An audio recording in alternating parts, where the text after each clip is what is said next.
আমরা এখন একটা অত্যন্ত চ্যালেঞ্জ এবং সম্ভাবনা দুটোর মধ্যে দিয়ে সময় অতিক্রম করছি এবং নির্বাচনটি এই সময় অনুষ্ঠিত হচ্ছে। আমাদের সবচেয়ে বড় চ্যালেঞ্জ আমি বলবো এই মুহূর্তে আমাদের ট্রাম্পের যে ট্যারিফ, ইউএস যে ট্যারিফটা আমাদেরকে দিয়েছে, সেই ট্যারিফটা প্রপারলি নেগোশিয়েট করা এবং এলডিসি গ্র্যাজুয়েশন থেকে কীভাবে উত্তরণ করা যায় এটির একটি সুরাহা করা। এলডিসি গ্র্যাজুয়েশনে যে এটির একটি দিক নির্দেশনা, একটি রোড ম্যাপ প্রণয়ন করা, কারণ আমাদের এলডিসি গ্র্যাজুয়েশন কিন্তু 2026 চলে এসেছে সামনে। এই দুটি চ্যালেঞ্জ আমাদের জন্য মনে করি আমরা সবচেয়ে বড় চ্যালেঞ্জ এবং আমাদের একটি শক্তিশালী বিজিএমই প্রয়োজন, আমাদের শক্তিশালী নেতৃত্বের প্রয়োজন এবং বরাবরের মতো সম্মিলিত পরিষদ যে কোনো সময় যখনই কোনো ধরনের সংকট এসেছে, কোনো ধরনের চ্যালেঞ্জ এসেছে, সম্মিলিত পরিষদ কিন্তু সেই চ্যালেঞ্জগুলো মোকাবেলা করতে সক্ষম হয়েছে তাদের নেতৃত্ব দিয়ে। এবং আমরা মনে করি আমাদের এই দুটি সবচেয়ে বড় চ্যালেঞ্জকে আমরা যদি সম্মিলিত পরিষদ দায়িত্বে আসে বিজিএমের, তাহলে আমরা মোকাবেলা করতে সক্ষম হব।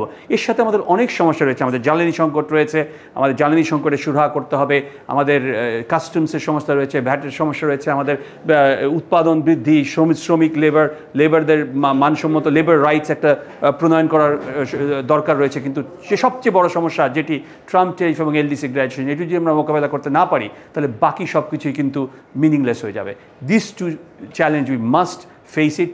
আমাদের এটা মোকাবেলা করতে হবে, আমাদেরকে প্রপার নেগোসিয়েশন করতে হবে, এটার জন্য আমাদের ইন্টারন্যাশনাল এবং ন্যাশনাল লেভেলে আমাদের কাজ করতে হবে। এছাড়া আমাদের ব্যাংকিং, জ্বালানি বহু সমস্যা রয়েছে যেগুলো আমরা হ্যান্ডেল করতে পারবো ইনশাআল্লাহ যদি সম্মিলিত পরিষদ আবার বিজয় হয়। কাজেই আমি আশা করব সম্মিলিত পরিষদকে সবাই ভোট দিয়ে জয়যুক্ত করবেন এবং আমরা আমাদের নেতৃত্ব দিয়ে ইনশাআল্লাহ আগামী চ্যালেঞ্জগুলো মোকাবেলা করে সম্ভাবনা নতুন দ্বার উন্মোচিত করব। ধন্যবাদ আপনাদের সকলকে।